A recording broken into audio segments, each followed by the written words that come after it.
4 years ago, I called my dog's name into the Chinese wall escarpment in the Bob Marshall, and the echo that returned said the name in a cadence I have never used in 9 years of running a calibrated field recorder, and the lab spectrogram matched my own voice signature to within 0.3%. The first story tonight comes from a field audio naturalist I met at a wildlife acoustics workshop out in Missoula. Names changed. I am Elena Marquez. I hold a master's in wildlife acoustics from a Montana State University and 9 years of calibrated field recording on a sound devices mix pre-3II with a Sennheiser ME66 shotgun on a chest harness. I have been the lead bioacoustic contractor on a wind corridor study of the Chinese wall escarpment for 3 field seasons. The recorder logs continuously on a slow drain battery rotation. The SD card from the morning all of this happened sits on a lab server at the university under a non-case identifier. I assigned it myself, and the lab director and I are the only 2 people with read access to the file. I am going to walk you through what the recorder picked up, in the order the recorder picked it up, with the spectrogram printouts in front of me and the field notebook open to the day 4 pages. I am not going to tell you what was returning my voice off the limestone. I do not know what was returning my voice off the limestone. The lab spectrogram analysis confirmed the formant frequencies of every return call matched my own voice to within 0.3% of fundamental frequency identity. That is closer than my own 3 calibrated reference recordings on file at the lab match my own voice. The cadences in the returns match no cadence in my speech corpus. The dog has not walked off leash for me in 14 months. That is what I have. That is what I can tell you. I woke at 5:40 in the tent on the canyon shoulder bench. The recorder had been logging ambient overnight on the slow drain rotation. I boiled water on the canister stove, drank instant coffee out of the titanium cup, fed the dog her morning ration, and broke camp into the day pack by 7:30. The bench sits on a granite shelf at 7,400 feet on the north side of the North Fork Sun River Canyon. The Chinese wall rises 1,000 feet of vertical limestone reef on the south side of the canyon, 22 miles of continuous escarpment running northwest to southeast. The wall is a wind chamber. The wall is the most acoustically active feature in the Lewis and Clark National Forest. I have logged baseline samples on this wall in every field season I have worked. I clipped the recorder back onto the chest harness at 8:20. The headphone monitor at my left ear gave me the live ambient feed at the gain setting I keep for outdoor wind work. The dog stayed at my left heel, ranging off and coming back the way she has done on every contract day. We have walked together for 9 years. The morning air on the canyon bench was cold spruce resin layered under the snowmelt mineral, coming up off the river 200 feet below the rim. I logged the wind direction on the field notebook, noted the cloud cover at full overcast, and started walking east along the bench toward the open section of the wall where my contract route called for the morning sample. I was on the bench by 9:04. The dog was 20 yards ahead and to my left in the Krumholtz pine. The dog ranged ahead of me on the bench and dropped out of sight over a rise of low Krumholtz toward the rim. I called out across the canyon at 9:08 on my wristwatch. The 2 words I used were the 2 words I always use to bring her back to heel on a contract day. The call carried clean off the bench. The dog came back into view at the second word and started loping back toward my position along the bench at her normal recall pace. The echo returned 4 seconds later off the wall, which is the expected return delay on a 1,000-foot vertical limestone reflector at a 1/4 mile across canyon distance. The waveform on the recorder screen showed the 2 words in the correct cadence, my own voice signature. The high-frequency roll off the canyon rock always gives back at -14 decibels relative to the outgoing call. I have logged this exact return signature on this exact wall on at least 40 previous calls across 3 field seasons. The return was clean. The return was expected. The return was the wall doing what the wall does on a working acoustic morning. I noted the time on the field notebook, marked the return on the spectrogram with the gloved thumb scroll wheel, and kept walking east along the bench. The cold spruce, resin held in the air column above the Krumholtz. The snowmelt mineral came up off the river under it. The dog came back to my left heel and dropped into the off-leash range pattern she keeps when the recorder is rolling. I cleared the rise and started across the next stretch of bench toward the next sample point. The dog ranged left toward a patch of cold, shadowed Krumholtz on the rim. I called out a second time at 9:14 on the wristwatch, my own voice signature. The dog's name first followed by the directional word I used to set her on a heading. The call carried clean off the bench, the way the first call had carried clean 4 seconds before the return. The return came at 4 seconds, on schedule for the wall distance. I glanced down at the recorder screen on the chest harness, and the spectrogram return showed the 2 words in the wrong order. The waveform read the directional word first, the dog's name second, with the comma pause shifted from after the dog's name to between the 2 words. I do not use that cadence. My field calling protocol has always led with the dog's name. I have called her by name first for 11 years. I stopped on the bench. I replayed the outgoing call on the recorder. The waveform of the outgoing call was the dog's name first, directional word second, my own voice, my own cadence. I replayed the return. The return waveform was the directional word first, the dog's name second, my own voice signature, my own formant frequencies, my own fundamental pitch, in a cadence I do not use. I crouched down beside the Krumholtz and ran the comparison a second time on the recorder. The 2 readings were identical to my voice and inverted to each other in word order. The granite cold of the canyon, wind off the wall, picked up at my left cheek. The cold spruce, resin sharpened in the column above the Krumholtz. The dog stopped ranging and came back to my left heel without being called. I did not call out a third time. I held the recorder up to the canyon wall passively with both hands at chest height and kept the gain at my standard outdoor wind setting. I told myself the cadence inversion in the first return was a recorder artifact. I told myself the SD card was running a buffer glitch from the slow drain battery. I told myself the wall reverberation had folded back on itself in a way I had not modeled. The certification framework I have trained under for 9 years told me, one by one, that all of those explanations were wrong. The MixPre 3II does not glitch the cadence on a 4-second return. The buffer does not invert word order. A wall does not fold reverberation against direction. The return was the return. The return was wrong. At the 1-minute 50-second mark of passive recording, the recorder picked up a return call from the wall that I had not made. The waveform on the screen read a 4-word sentence at -18 decibels, in my own voice signature, with the Canyon Rock high-frequency roll off intact. I have not said those words into this canyon. I have not said those words to my dog in any field season. The cadence had a trailing inflection on the last syllable that my speech does not carry. The formant frequencies of my own throat were shaping a sentence that did not come from my body. I lowered the recorder slowly to my chest. The dog was sitting at my left heel with the hackles up. The dog was not looking at me. The dog was looking at the wall.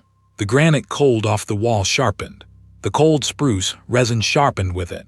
The Krumholtz pine pressed in.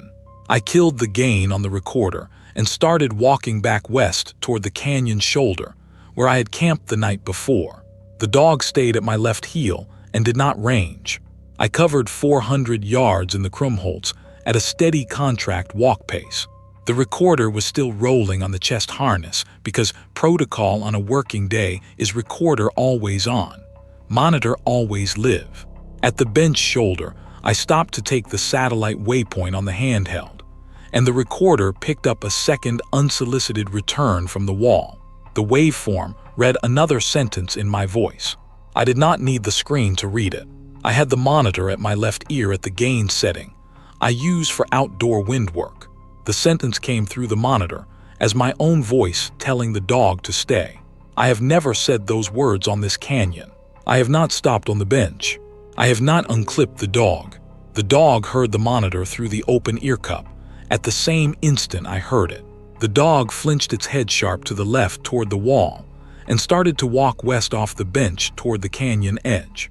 I grabbed her collar with my right hand. The dog pulled against the collar toward the wall. The dog has never resisted a collar grab from me in 11 years. The pull lasted 3 full seconds. I got my left hand under the chest harness and lifted her physically off the line of travel. 2 arms, both hands occupied. The dog 40 pounds of resistance in my grip. The pull released the instant her front paws came off the moss. I set her down behind my legs, facing west, and clipped the harness tether to my belt loop with my left hand, while the right hand stayed on her collar. The cold spruce resin column had thickened. The granite cold off the wall held at my left cheek. I walked the half-mile back to the previous night's campsite with the dog harness tethered to my left belt loop and my right hand on her collar for the first 100 yards. The recorder was still rolling on the chest harness. 3 more times in that half-mile, the wall sent back a sentence in my own voice that I did not say. The sentences were short calls. The cadences carried inflections my speech does not produce. Every sentence ended on the dog's name. I did not respond. I did not call her name to correct the returns.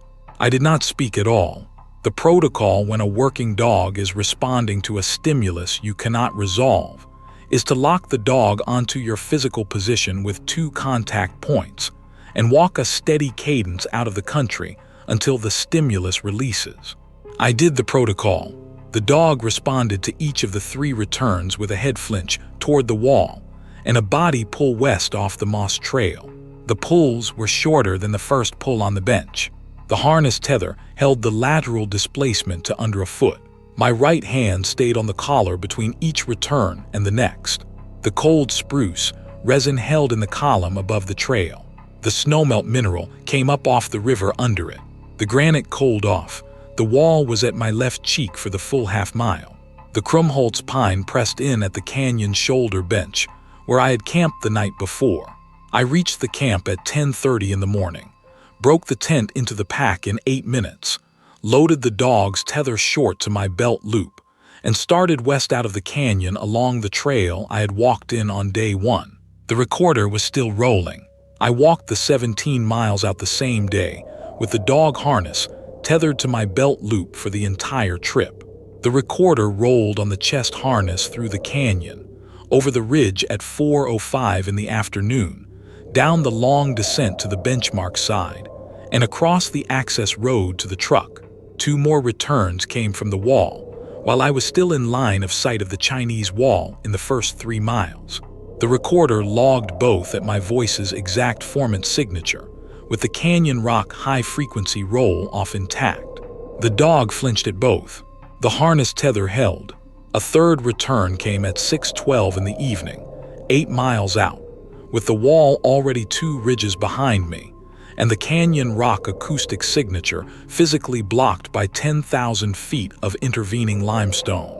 The waveform on the recorder showed my voice in a cadence I do not use. The Canyon Rock roll-off still intact at -18 decibels. I did not stop walking. I logged the timestamp on the field notebook and kept the cadence west. The 4th return came at 7:42 in the evening, 4 miles past the ridge that should be acoustically isolated from the canyon, on the long descent toward the trailhead. Same waveform, same cadence, same formant signature, same Canyon Rock roll-off. The wall was no longer in line of sight in any direction. The dog flinched. The tether held.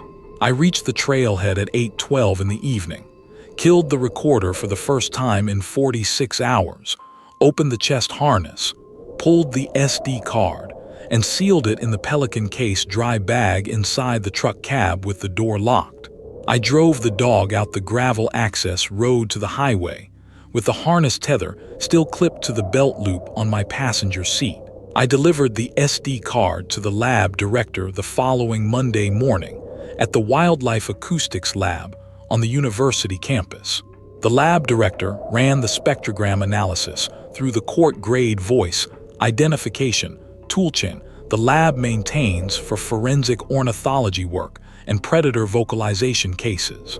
The analysis came back the following Friday afternoon. Every return call from the wall matched my own voice signature at 0.3% of fundamental frequency identity across all 8 unsolicited returns logged on the day 4 card. The match was tighter than my own 3 calibrated reference recordings on file at the lab match against each other. The formant frequencies of every return were the formant frequencies of my throat. The fundamental pitch of every return was within a quarter semitone of my own resting fundamental. The cadences in the returns were cadences not present in my speech corpus or in any of the calibrated reference recordings I had submitted across 3 field seasons. The lab director logged the wall as a voice return acoustic anomaly site in the Chinese wall escarpment study database under a non-case identifier. The 2 of us agreed on at the meeting. No follow-up sampling has been scheduled. The lab has not assigned the wall to any contractor in the 14 months since. The dog has not walked off leash from me in any country. I have worked in the 14 months since the morning on the bench. She walks at left heel on a 6-foot lead on every contract day. She has done it without correction. She did it on the first day back in the field 3 weeks after the Chinese wall trip, and she has done it every contract day since. The recorder rolls on the chest harness on every contract day.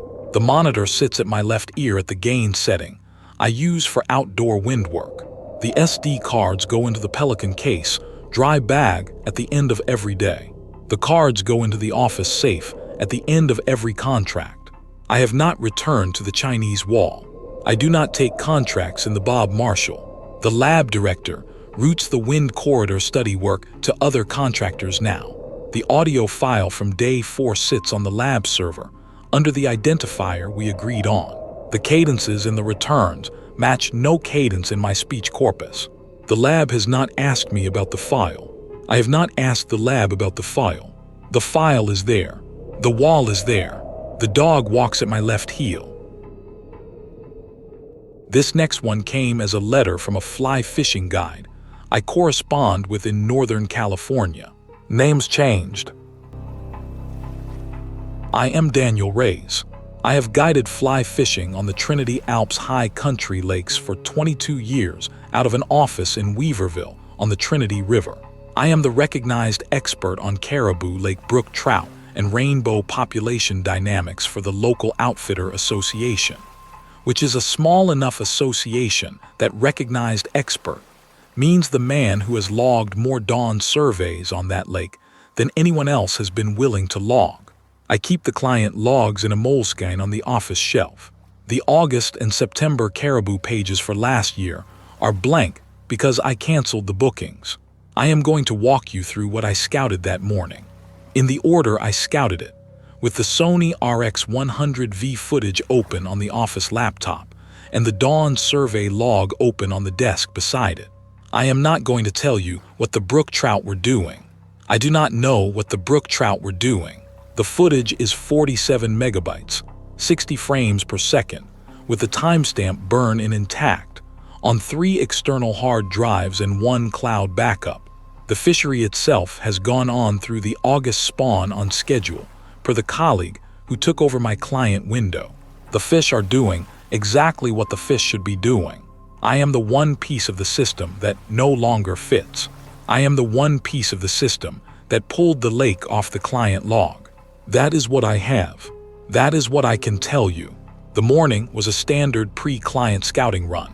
I drove out of Weaverville at 4:15, parked at the Big Flat trailhead by 5:05, and was on the trail with the headlamp by 5:15. The 4 miles up to the basin sit in a granite cirque on the eastern flank of Sawtooth Ridge at 7,400 feet, with the trail climbing slowly along the inflow creek. I reached the northwest shore of the lake at 5:40 in the morning. The headlamp came off. The basin was still in cirque shadow. The snowmelt inflow at the north end was running. The lake was at full pool. I waded the shallow northwest shore at knee depth on the wading boot grit grip. The lake's surface dead flat with a fine high elevation mist sitting on it. The sun-warmed pine pitch smell of the lakeside Jeffrey pines was coming down off the slope on the east side of the basin. The manzanita, resin from the chaparral skirt above the granite bowl, pressed in at my shoulders. The Sony was clipped to the chest harness at the standard fishery documentation position. The polarized Smith 580 lens was clipped at my breastbone for surface read. The Brook trout pre-spawn cohort was on the bottom in 2 feet of clear water, 7 feet off my left wader. 9 fish, 3 to 5 inches each, cruising the bottom in the standard pre-spawn formation I have read on this exact stretch of shore every July for 15 consecutive years. The behavior was correct. The light angle was correct. The water clarity was at the 18-foot Sekai disc reading I had logged at the inflow the previous week. The lake was the lake. The fish were the fish. The morning was a working morning. The school rose off the bottom at 5:53 on my wristwatch. The 9 fish came up together in formation and stopped at 6 inches below the surface. They held the depth. The fins maintained station against the gentle north end inflow, current pushing south through the shallows. The bottom fish were still visible through the polarized lens at 2 feet of depth, where the school had been cruising 30 seconds before. The school was not on the bottom and was not on the surface. The school was at a holding depth 6 inches under the meniscus, in formation, fins beating against the inflow. The lake algae bloom smell rising off the early morning shallows was the standard mid-July organic note I expect at this hour at this elevation. The note was dialed slightly heavier than the previous week, the way the bloom dials heavier when the water sits dead flat overnight under a clear sky. The Jeffrey pine pitch was holding above it. The manzanita resin pressed in at my shoulders. The wading boot grit grip on the granite sand bottom held my weight without a shift. I had not raised the rod. I had not cast. I have watched 10,000 brook trout rises in this basin in 15 consecutive years on this exact stretch of shore. The next move in a 40-second hold at 6 inches below the meniscus is a snap strike at a hatching emerger, and the school scatters back to depth in formation. The hold should not last past 45 seconds. The hold is the wind-up. The strike is the release. I waited for the strike. The school held. The fins kept station. The lake algae bloom note sharpened in the air column above the shallows. The lead fish did not strike. The lead fish lifted above the lake's surface and continued forward at the same cruising speed. It had been holding at 6 inches of depth. The body of the fish exited the water along its full length. There was no displacement at the surface. There was no meniscus break. There was no surface tension release. There was no droplet trail along the body. There was no ring expanding from the rise. The fish was 6 inches above the lake's surface and cruising forward at pre-spawn formation speed. The remaining 8 fish followed in formation. All 9 bodies lifted clear of the water in a single coordinated rise and continued forward 6 inches above a lake surface that was undisturbed. The polarized lens at my breastbone could not remove what I was seeing because the fish were not in the water to polarize through. I raised the Sony off the chest harness with my right hand. I engaged the record button. The frame rate confirmation chimed at the standard 60 frames per second setting. The timestamp burn-in was active. The lake algae bloom note sharpened in the air column. The creosote bush flower note from the chaparral above the basin bowl dropped down into the basin air the way that chaparral note drops when the air column inverts in the basin at dawn. The Jeffrey pine pitch held. The manzanita resin pressed. The wading boot held its grip. The water around my knees did not move. I was in the lake, in waders, in pre-spawn brook trout cruising water, holding a Sony RX100 at chest height with both hands, recording a school of 9 brook trout cruising 40 feet across the surface of Caribou Lake 6 inches above the meniscus in pre-spawn formation. The school cruised 40 feet across the surface of Caribou Lake in formation. The lead fish made a casual hard right turn at the inflow rock without breaking the cruise. The 8 following fish executed the same turn at the same interval and the same depth above the water. 9 fish executed a coordinated above surface direction chain at the same 6-inch interval they would have held below the surface. Fins maintaining station, keeping against an inflow current that no longer applied because the fish were not in the water for the current to act on. I held the Sony level at chest height. I did not move my feet. I did not speak. The frame rate confirmation held in the corner of the screen at 60. The timestamp burn and advanced 1 second, then 2, then 3. The school continued the cruise along the new heading at the same speed it had held on the original heading. The lake algae bloom note held at its sharpened mark in the air column above the shallows. At second 19, the school sank back below the lake surface at the same 6-inch interval, smoothly, without splash, without surface ring, without meniscus break. The water above the school returned to dead flat. The school resumed the pre-spawn cruise at 2 feet of depth, 7 feet off my left wader, and continued the same loop they had been running before they came up. The fins kept station against the inflow, current the way they had kept station 40 seconds before the rise. The lake algae bloom note returned to its standard mid-July baseline. The Jeffrey pine pitch held. The manzanita resin held. The wading boot held the grit grip on the bottom. The water around my knees was at knee depth and dead flat at the meniscus. I lowered the Sony slowly from chest height back to the chest harness mount. I did not engage the playback. I did not move my feet. I held the wade position at knee depth in the still water for 4 full minutes on my wristwatch. The school continued the pre-spawn cruise on the bottom at 2 feet of depth, 7 feet off my left wader. The cruise loop took the standard 50 seconds. The loop has always taken in 15 consecutive years of dawn surveys at this stretch of shore. The school completed 3 full loops in the 4 minutes I stood still. None of the loops included a rise. None of the loops included a hold. None of the loops included a surface exit. The lake algae bloom note held at the standard mid-July baseline. The Jeffrey pine pitch came down off the eastern slope at the standard dawn cadence as the sun cleared the cirque rim and the basin shadow lifted. The manzanita resin pressed in. The wading boot grit grip held.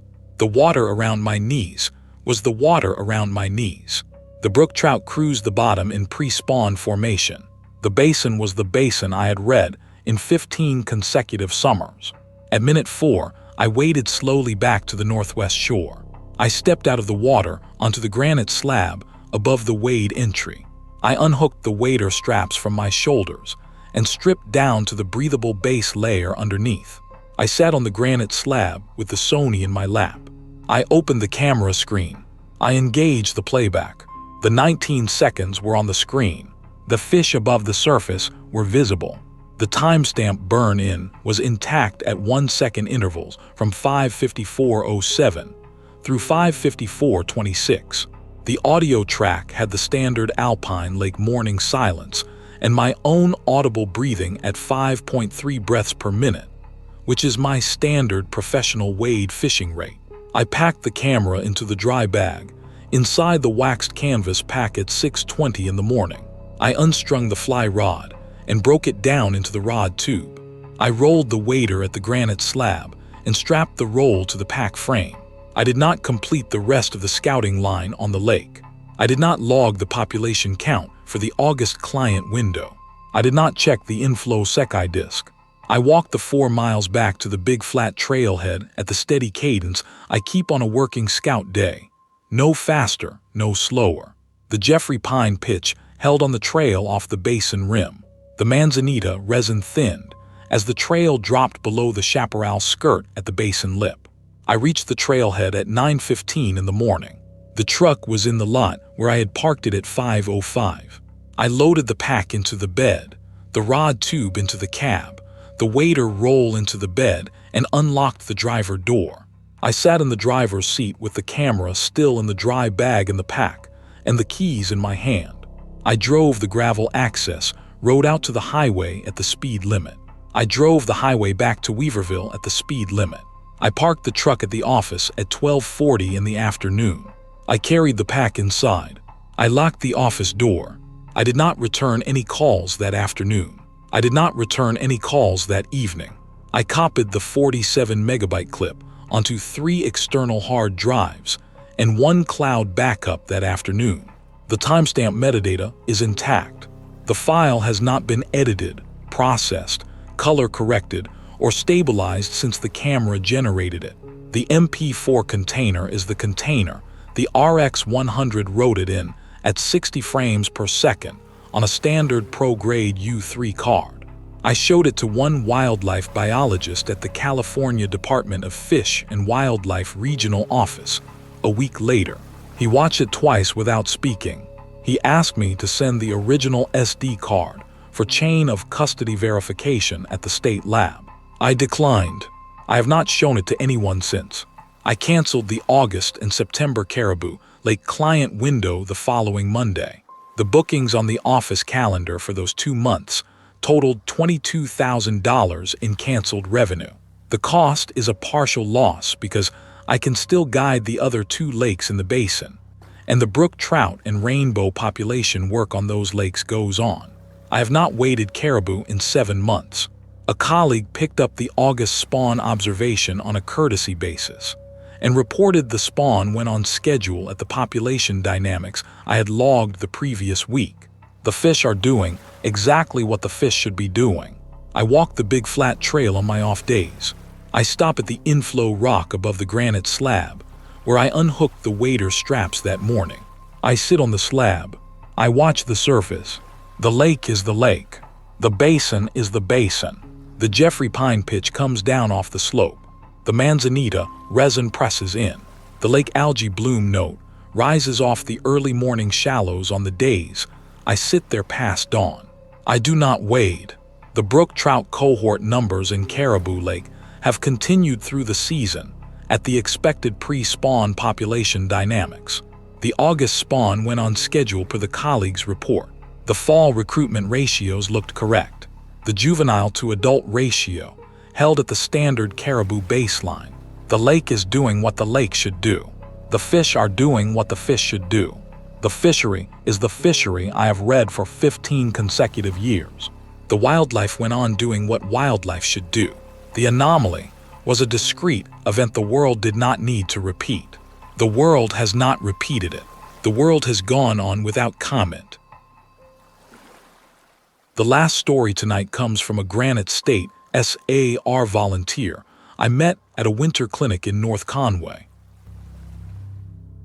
I am Michael Aubin. I have winter hiked the Pemigewasset wilderness for 14 years out of a house in Plymouth, New Hampshire.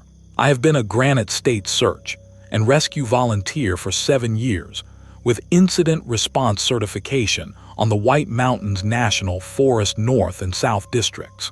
I carry an AMC Trail Maintainer radio handheld on the Lincoln Woods crew frequency on every winter day hike because the AMC contracts SAR ride-alongs on the maintainer rotation, and the radio gives me the working channel in case a maintainer goes down on the trail. The radio is a tool. The radio is what you carry when you have done winter SAR on the Pemi for 7 years. I am going to walk you through what I logged on the Bondcliff Loop lower section, in the order I logged it, with the laminated AMC waypoint sheet and the Garmin track file and the 2 photograph sets in front of me. I am not going to tell you what was happening with the blaze. I do not know what was happening with the blaze. The AMC Trail Maintainer Verification Team walked the lower 7 miles of the Wilderness Trail 3 days after I filed the incident report. They confirmed that the red spruce trunk at mile 2.4 on the south side of the first brook crossing has no blue blaze on it, which is what the AMC waypoint list says it should not have, which means my photograph from the south side of the brook is a photograph of a blaze on a trunk that the trunk does not have. The incident report is in the AMC dispatcher file. That is what I have. I left the house in Plymouth at 6:20 in the morning and drove the Pemigewasset to the Lincoln Woods trailhead with the heater on full. The dashboard thermometer read -8 Fahrenheit at the trailhead at 7:05.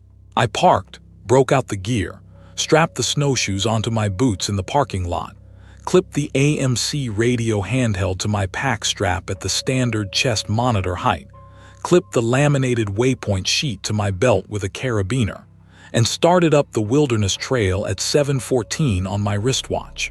The Wilderness Trail north out of Lincoln Woods is a wide old logging rail bed grade that runs straight for the first 3 miles before it bends into the lower Bondcliff Loop. 2 feet of fresh powder sat on a hard frozen base. The morning sun had not cleared the ridge to the east of the trail. The balsam fir needle cold smell of the snow-laden conifer canopy was the standard White Mountains winter note I expect at the trailhead in February. The headlamp was off. The day pack was 32 pounds with the winter survival kit at the bottom. No other party was at the trailhead. No other vehicle was in the lot. I checked the Garmin track at 7:30 at the half-mile mark. The track was the loaded Bondcliff Loop GPX from the AMC sheet. The wrist thermometer on the watchband held at -8. I logged the trailhead departure time in the paper notebook, marked the waypoint, and kept the snowshoe cadence north along the rail bed grade. The trail was the trail. The country was the country. I passed Blaze number 41 at the 4-corner Black Pond Junction, signpost at 8:32 in the morning.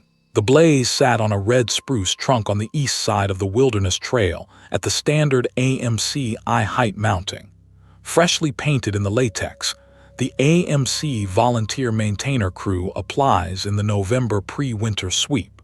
The latex was bright against the dark spruce bark, the edges crisp, the paint cold and hard to the touch in the way fresh November latex sets up at -8 Fahrenheit by February.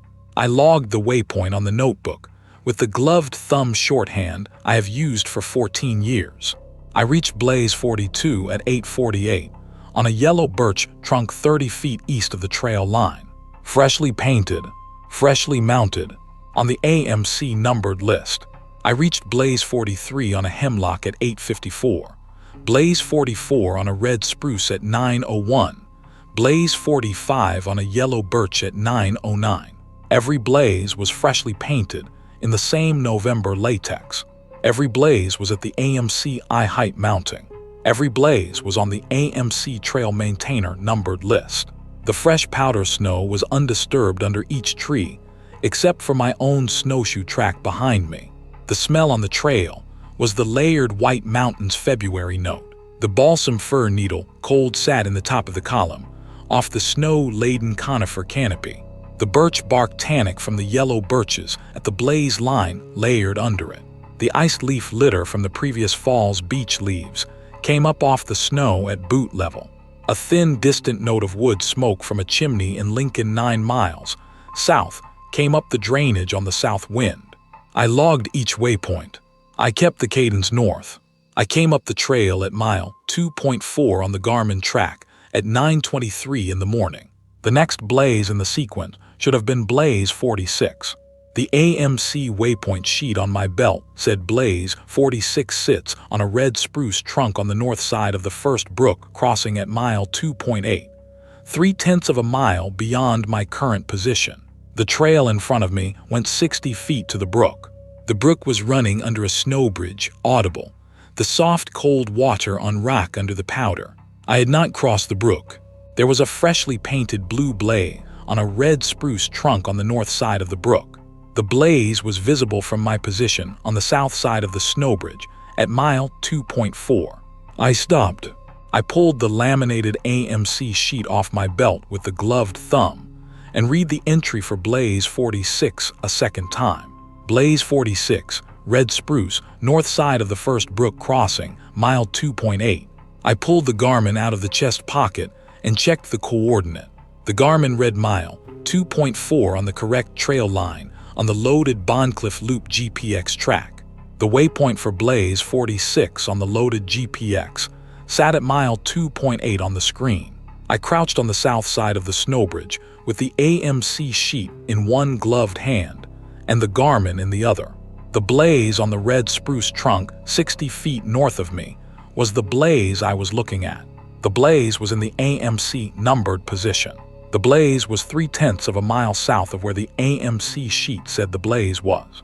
I pulled the phone out of the chest pocket with the bare thumb in the cold air and photographed the trunk with the brook in the foreground and the timestamp burn inactive. I stood up on the snowshoes and walked the 60 feet north to the snow bridge.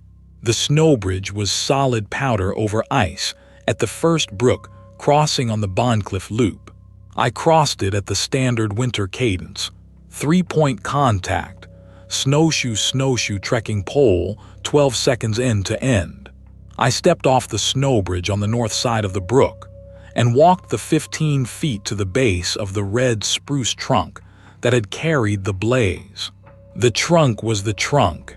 The bark pattern was the bark pattern I had photographed from the south side 5 minutes before. The same dark gray-brown fissures, the same swirl pattern around a knot at chest height, the same lichen pad on the north face below the knot. I photographed the trunk from the north side, with the phone in the bare hand and the timestamp burn inactive. I lowered the phone and looked at the trunk with my own eyes. The blaze was not on the trunk. The fresh latex was not on the trunk. The November paint was not on the trunk. The bark was undisturbed at the eye height position, where the blaze had been visible 5 minutes before from the south side. There was no chip. There was no overpainting. There was no snow cover smear. There was no dripped latex on the snow under the trunk. I turned and looked back south across the brook, to the position I had been standing at on the south side. From the south side, the blaze had been visible at eye height on this exact trunk. From the north side, standing 15 feet from the trunk with my own eyes on the bark, the trunk was the trunk and the blaze was not on it. I walked back south across the snow bridge. From the south side of the brook, the blaze was on the red spruce trunk on the north side. Fresh latex at eye height, visible, photographable. I raised the phone with the bare thumb and took a second south side photograph with the timestamp burn inactive. I walked north across the snow bridge a second time. From the north side, standing at the base of the trunk, the bark was undisturbed at eye height. I raised the phone and took a second north side photograph. I paced the snow bridge for 22 minutes on my wristwatch. South side, north side, south side, north side. 12 full crossings in each direction.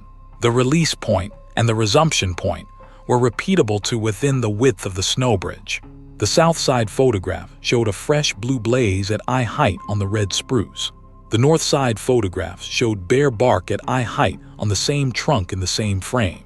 The bark pattern in every photograph matched the bark pattern in every other photograph to the swirl around the knot at chest height. The trunk was the trunk every pass. The balsam fir needle cold held in the top of the air column. The birch bark tannic at the yellow birch beside the snow bridge stayed at the standard February note. The iced leaf litter under the snow at the brook crossing held. The thin distant wood smoke from the Lincoln chimney came up the drainage on the south wind. The wrist thermometer held at -8 Fahrenheit. My hands were cold inside the gloves. The phone screen was cold under the bare thumb. The Garmin was logging my back and forth in the GPX track file at the standard 1-second interval. The trunk was the trunk. The blaze was on the trunk from the south. The blaze was not on the trunk from the north. The radio handheld at my pack strap came alive at 9:51 in the morning on the AMC trail crew frequency. A voice I knew from the Lincoln Woods crew called in a routine check-in. The voice belonged to a maintainer I have ride along with twice in the past 3 winters on SAR rotations. I unclipped the radio from the pack strap and brought it up to chest height. The maintainer's call was a standard maintainer check, in confirming the maintainer was at his current position with the blaze under his eye fresh and visible at the AMC numbered mounting. I keyed the radio with the gloved thumb and asked for the maintainer's exact coordinate. The maintainer read back a coordinate from his Garmin. The coordinate was 1 and 1/10 mile north of my position. The coordinates sat at mile 3.5 on the loaded Bondcliff Loop GPX track. The coordinate was at blaze 46 on the AMC numbered sequence, past the second Brook crossing. The maintainer was at the second Brook crossing. The maintainer was standing at blaze 46. The blaze 46, the maintainer was standing at sat at mile 3.5 on the AMC sheet. I was standing at mile 2.4 on the Garmin. The red spruce trunk in front of me on the north side of the first Brook crossing had been carrying a fresh blue blaze visible from the south side and not visible from the north side for 22 minutes of pacing. The AMC numbered sequence on the laminated sheet on my belt did not list a blaze at mile 2.4 on the south side of the first Brook crossing on any line. I keyed the radio a second time. I confirmed the maintainer's coordinate at mile 3.5 at the second Brook crossing. The maintainer asked if I needed assistance. I said no. I clipped the radio back to the pack strap. The maintainer continued his check in pattern north on the channel for the next 40 minutes. I turned south on the snowshoes at 9:55 in the morning and snowshoed the 2.4 miles back to the Lincoln Woods trailhead without checking the red spruce trunk a second time. The maintainer continued his check in pattern on the radio channel for the next 40 minutes as I walked south. The temperature on the wrist thermometer dropped to -11 Fahrenheit by the time I reached the trailhead at 3:12 in the afternoon. I broke down the snowshoes in the parking lot, loaded the pack into the truck bed, climbed into the driver's seat, and drove the Pemigewasset back to Plymouth at the speed limit. I filed the incident report with the AMC trail maintainer office the following Monday morning with the 2 photograph sets attached. The AMC dispatcher logged the report and scheduled a verification team to walk the lower 7 miles of the Wilderness Trail and the Black Pond cutoff 3 days later. The verification team report came back on Friday afternoon. The team confirmed that the red spruce trunk at mile 2.4 on the south side of the first Brook crossing carries no blue blaze on either face of the trunk. The AMC dispatcher confirmed the maintainer who called the radio check in at 9:51 in the morning was logged at the second Brook crossing at mile 3.5 at that timestamp. The AMC numbered list does not include a blaze at mile 2.4 on the south side of the first Brook crossing. I have not returned to the Bondcliff Loop in 14 months. I have continued my Granite State search and rescue volunteer work on every other trail in the Pemigewasset and the White Mountains. I no longer trust a freshly painted blue blaze in fresh snow. The photographs are on my work phone with the AMC incident report number. The south side photograph is a photograph of a blaze on a trunk that does not have a blaze. 3 stories tonight. New stories every Wednesday and Saturday. Be careful out there. The country keeps its own measurements. Sleep well.